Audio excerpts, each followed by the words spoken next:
ನಮಸ್ಕಾರ ವೀಕ್ಷಕರೇ, ಸುಹಾಸಿನಿ ಕಾರ್ಯಕ್ರಮಕ್ಕೆ ಪ್ರೀತಿಯ ಸ್ವಾಗತ. ತಂಬಾಕು ಸೇವನೆ, ಧೂಮಪಾನದಿಂದ ಸಾಕಷ್ಟು ರೋಗಗಳು, ಅಪಾಯಕಾರಿ ಕಾಯಿಲೆಗಳು ನಮ್ಮನ್ನು ಆವರಿಸಿಕೊಳ್ಳುತ್ತವೆ.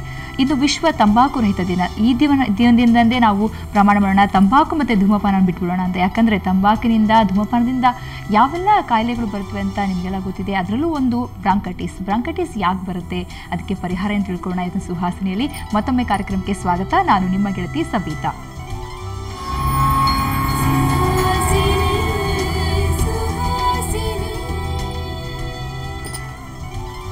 ಬ್ರಾಂಕೈಟಿಸ್ ಬಗ್ಗೆ ಮಾತಾಡೋದಕ್ಕೆ ನಮ್ಮ ಜೊತೆ ಇದ್ದಾರೆ ಹೋಮಿಯೋಪತಿ ವೈದ್ಯರಂತ ಡಾಕ್ಟರ್ ಆನಂದ್. ಬನ್ನಿ, ಅವರಿಗೆ ಕಾರ್ಯಕ್ರಮಕ್ಕೆ ಸ್ವಾಗತ ಕೋರ್ತಾ ಇವತ್ತಿನ ಸುಹಾಸಿನ ಶುರು ಮಾಡೋಣ.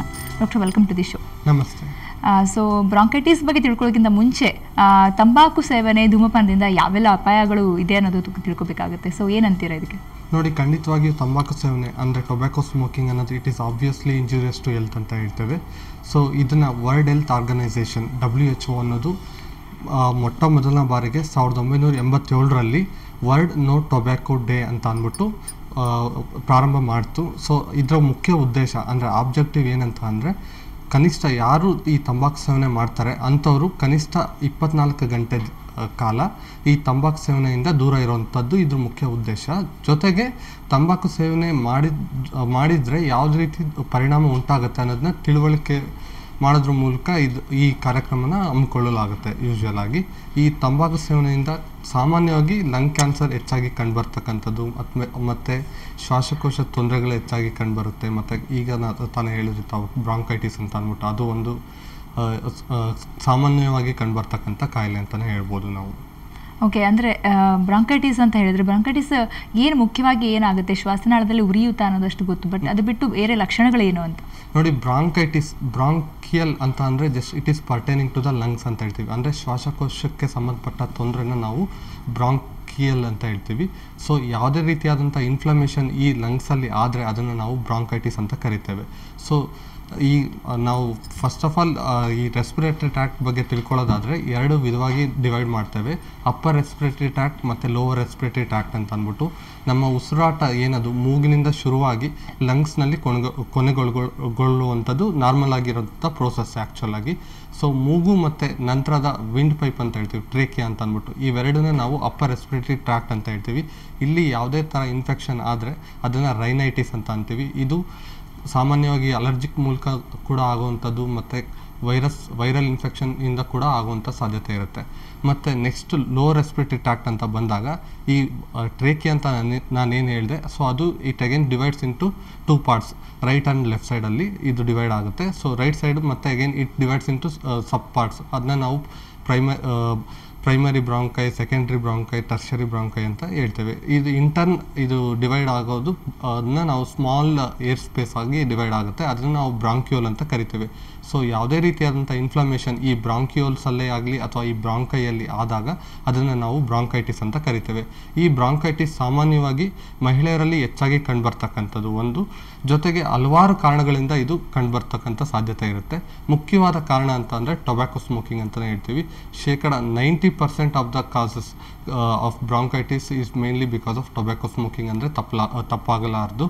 ಸೊ ಅದ್ರ ನಂತರ ಆಕ್ಯುಪೇಷನಲ್ ಎಕ್ಸ್ಪೋಜರ್ ಅಂತ ಹೇಳ್ತೀವಿ. ಅಂದರೆ ಕೆಲವೊಂದು ಆಕ್ಯುಪೇಷನಲ್ಲಿ ಪದೇ ಕೆಲವೊಂದು ವಸ್ತುಗೆ ರಿಪೀಟೆಡ್ ಆಗಿ ಎಕ್ಸ್ಪೋಸ್ ಆಗೋದ್ರಿಂದ ಈ ಬ್ರಾಂಕೈಟಿಸ್ ತೊಂದರೆ ಶುರುವಾಗುವಂಥದ್ದು. ಲೈಕ್ ಗೋಲ್ಡ್ ಮೈನ್ಸಲ್ಲಿ ವರ್ಕ್ ಮಾಡೋವಂಥವ್ರು ಆಗಿರ್ಬೋದು, ಅಥವಾ ಕಾಟನ್ ಟೆಕ್ಸ್ಟೈಲ್ ಡಸ್ಟ್ ಅಂತ ಹೇಳ್ತೀವಿ, ಅಲ್ಲಿ ಆಗುವಂಥದ್ದು, ಅಥವಾ ಆಸ್ಬೆಸ್ಟೋಸ್ ಅಂತ ಹೇಳ್ತೀವಿ, ಅದರಿಂದ ಆಗಿರುವಂಥದ್ದು, ಅಥವಾ ಒಂದು ಕೆಮಿಕಲ್ಸ್ ಎಕ್ಸ್ಪೋಜರ್ ಆಗಿರ್ಬೋದು, ಅಥವಾ ಕಾರ್ಬನ್ ಮಾನಾಕ್ಸೈಡ್ ಪಾಯ್ಸನಿಂಗಿಂದ ಬರುವಂಥದ್ದು, ಅಥವಾ ಎಕ್ಸ್ಪೋಜರ್ ಟು ಸಿಲಿಕಾ ಅಂತ ಏನು ಹೇಳ್ತೀವಿ, ಅಲ್ಲಿ ಆಗುವಂಥದ್ದು.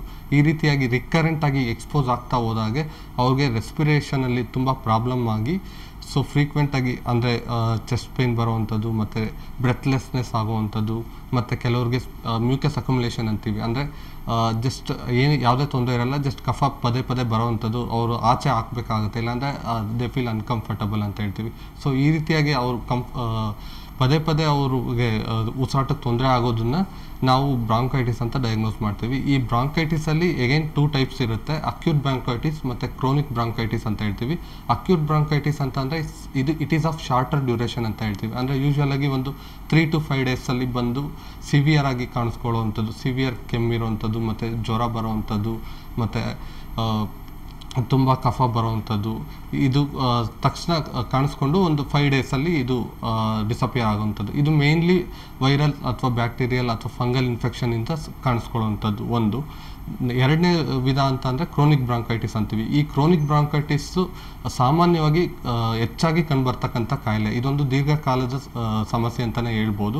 ಇದಕ್ಕೆ ಮುಖ್ಯವಾಗಿ ಏನಾಗುತ್ತೆ ಅಂತಂದರೆ ಈ ತೊಂದರೆ ಪದೇ ಪದೇ ಅಂದರೆ ಸುಮಾರು 3 ತಿಂಗಳಾಗಿರ್ಬೋದು ಅಥವಾ 1 ವರ್ಷಗಟ್ಟಲೆ ಕಾಲ ಕೂಡ ಬರುವಂಥದ್ದು. ಅಂದರೆ ಮೈಲ್ಡ್ ಇಂಟೆನ್ಸಿಟಿ, ಅಂದರೆ ತುಂಬ ಸಿವಿಯರ್ ಆಗೂ ಇರೋದಿಲ್ಲ, ಸ್ವಲ್ಪ ರಾತ್ರಿ ಹೊತ್ತು ಟೈಮಲ್ಲಿ ಉಸಿರಾಟಕ್ಕೆ ತೊಂದರೆ ಆಗೋದು ಅಥವಾ ವೀಸಿಂಗ್ ಬರುವಂಥದ್ದು, ಮತ್ತು ಅಗೇನ್ ಡೇ ಟೈಮಲ್ಲಿ ಆರಾಮಾಗಿರುವಂಥದ್ದು, ಅಥವಾ ಕೆಲವೊಂದು ಪದಾರ್ಥ ಏನಾದರೂ ತಗೊಂಡಾಗ ಜಾಸ್ತಿ ಆಗುವಂಥದ್ದು, ಅಥವಾ ಧೂಳಿಗೆ ಎಕ್ಸ್ಪೋಸ್ ಆದಾಗ ಅವ್ರಿಗೆ ತೊಂದರೆ ಬರುವಂಥದ್ದು, ಅಥವಾ ಸ್ಮೋಕಿಗೆ ಏನಾದರೂ ಇದಾದರೆ. ಸೊ ಇನ್ನೂ ಅನೇಕ ಕಾರಣಗಳಿಂದ ಈ ಬ್ರಾಂಕೈಟಿಸ್ ಬರುವಂಥದ್ದು.